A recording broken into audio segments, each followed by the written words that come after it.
नमस्कार मित्रों, वास्तु सॉल्यूशन में मैं डॉक्टर भूपेंद्र वास्तुशास्त्री आपका हार्दिक स्वागत करता हूं, अभिनंदन करता हूं। हर रोज की भांति आज एक बार फिर नए विषय के साथ आपके समक्ष उपस्थित हुआ हूं। आज का जो विषय है वो है ब्रह्म स्थान, जिसको कि हम आंगन कहते हैं। आम बोलचाल की भाषा में जिसको आंगन कहते हैं। घर का आंगन हमारे जीवन में किस प्रकार से अच्छा या बुरा प्रभाव देता है, इस विषय पे चर्चा कर रहे हैं। चर्चा से पहले एक आग्रह करूंगा कि मेरे YouTube चैनल वास्तु सॉल्यूशन को लाइक करें, शेयर करें और सब्सक्राइब करें। आपका एक सब्सक्राइब मुझे व्यक्तिगत रूप से बहुत मोटिवेट करता है और आपसे एक रिश्ता जुड़ता है, वही ज्ञान का रिश्ता, वास्तु का रिश्ता। उस वास्तु के रिश्ते के लिए आप मेरे चैनल को सब्सक्राइब करना ना भूलिएगा। चर्चा कर रहा हूं आंगन की।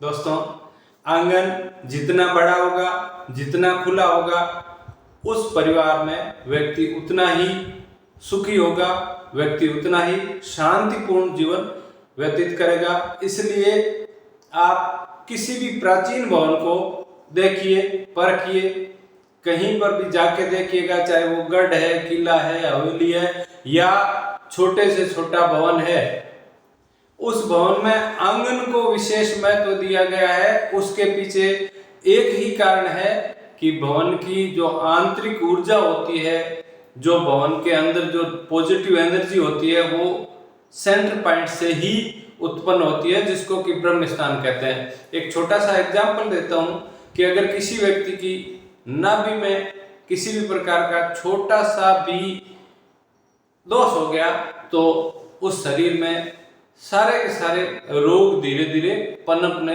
लग जाते हैं। जिस प्रकार हमारे ह्यूमन बॉडी में नाभि का महत्व है, ठीक उसी प्रकार वास्तु में आंगन का भी महत्व है। आंगन में विशेषता ये होती है कि आंगन का जब भी निर्माण करें, भवन निर्माण में जब भी आंगन की जो व्यवस्था होती है, उसमें दो चीजों का अगर स्पेशली ध्यान रखा जाता है तो व्यक्ति कभी भी तकलीफों में नहीं आता है। पहला है, आंगन भवन की अन्य हाइट से नीचे नहीं होना चाहिए।